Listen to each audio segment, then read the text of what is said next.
The Together Tree, written by Aisha Saeed, illustrated by LeUyen, Pham, read by Grateful Gwen. At his new school, quiet Rumi finds refuge beneath the old willow tree, but when Asher starts to bully him for being different, Han must be brave and step in. It's then they realize that under the shade of the willow tree, all are welcome, and Rumi and his classmates create a world they can play in together. From the best-selling and celebrated creative minds of Aisha Saeed and LeUyen, Pham, comes a poignant story of kindness, inclusivity, and hope. Rumi joined Miss Garza's class on the first warm day of spring. Icicles melted from trees, water dripped from the eaves, droplets trailed down the windows. Rumi is from San Francisco, Miss Garza said, on the other side of the country. Let's make him feel at home. Rumi got the best seat in class, next to the class hamster, Waffles, and Lolo, the goldfish.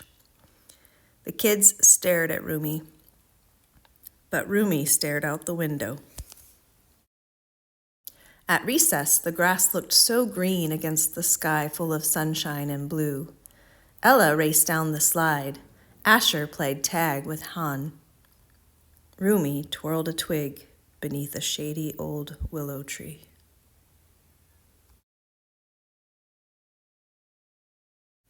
When he heard a laugh, he looked up.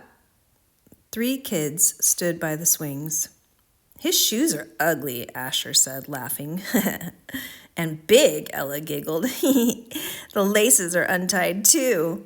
Han didn't think it was funny. He didn't say a word.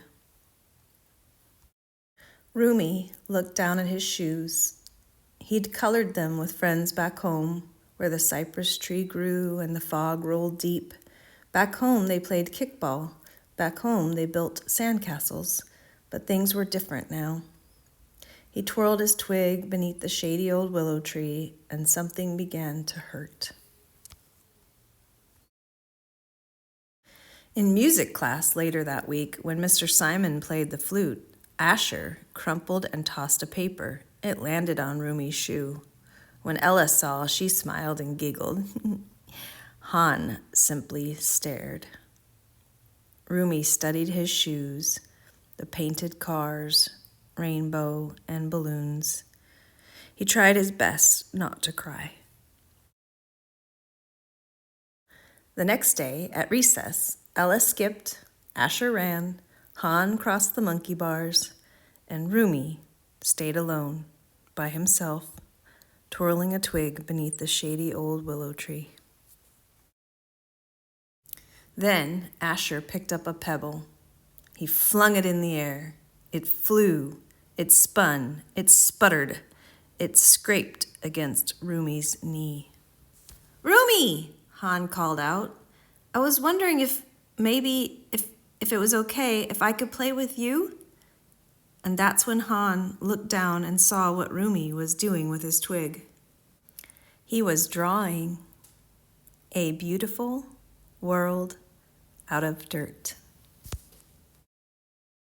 At the end of class that day, Asher slipped Rumi a note. "I'm sorry. I hope you are okay." The next day, Han and Rumi drew together, building butterflies and castles from dirt. Ella asked to play. Connor and Devin did too. "Sure," Rumi said, and soon everyone joined in. Everyone except Asher. He had wandered back to class. Rumi watched him through the window where he had a pile of blocks on his desk. And then he looked at the kids, his brand new friends, and his brand new city and said, "Let's all go inside too."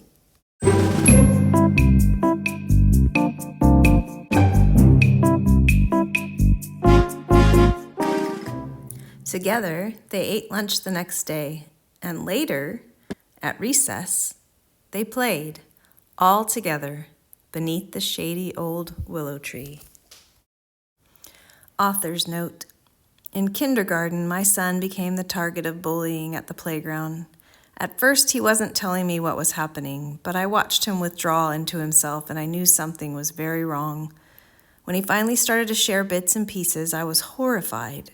He was being taunted for his beautiful brown skin.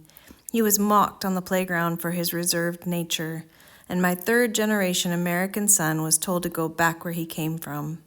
I stopped by the school during recess the day after he told me and saw him all by himself under an enormous shady tree, twirling a stick on the ground. I saw the bullying that followed. It was heartbreaking to witness. But I saw something else that day, too.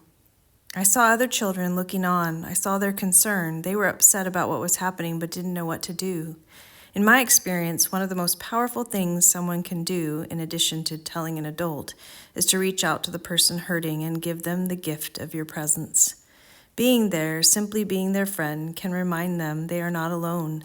With this story, I was drawn to the idea of a tree, its branches spreading far and wide, providing shade and a safe, shared space for the children to come together. I hope this book, based on my own family's not-so-happy experience, can be a starting point for conversations about the importance of kindness and the power of bystanders and what such spaces may look like in your own lives. Aisha.